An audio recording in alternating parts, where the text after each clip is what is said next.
Өмірге ешқашан өкпелеме, өйткені достарыңды ренжітесің, жауларыңды қуантасың, ал өзіңе көмектеспейсің.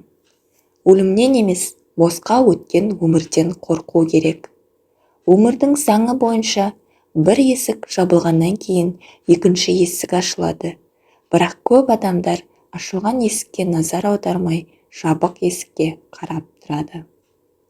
Өмір бұл өткен күндер емес, ол есте қалған күндер. Өмірде барлығы уақытша.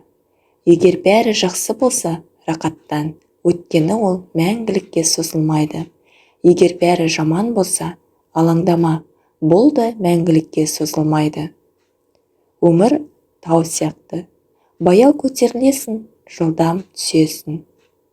Біз құс сияқты аспанда ұшуды және балық сияқты суда жүзуді үйрендік.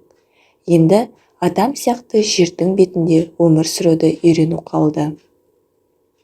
Әр адамның өмірінде екі тамаша күн болады. Біріншісі туылған күні, екіншісі не үшін туылғанын түсінген күн. Өмірдің мақсаты дұрыс өмір сүру, дұрыс ойлау және дұрыс әрекет жасау. Бүгін қажет емес заттарды сатып алсаң, ертең қажетті заттарыңды сатасың. Өмірдің ұзақтығы емес, мазмұны маңызды. Ең қиын жолдарды таңдаңыз, бәсекелестерді кездестірмейсіз. Көздеріңе сенбе, олар тек қана кедергілерді көреді. Үлкен шығыннан қорықпа, кішкене табыстан қорық. Әулие адамның өткен өмірі бар, күнәһар адамның болашақ өмірі бар.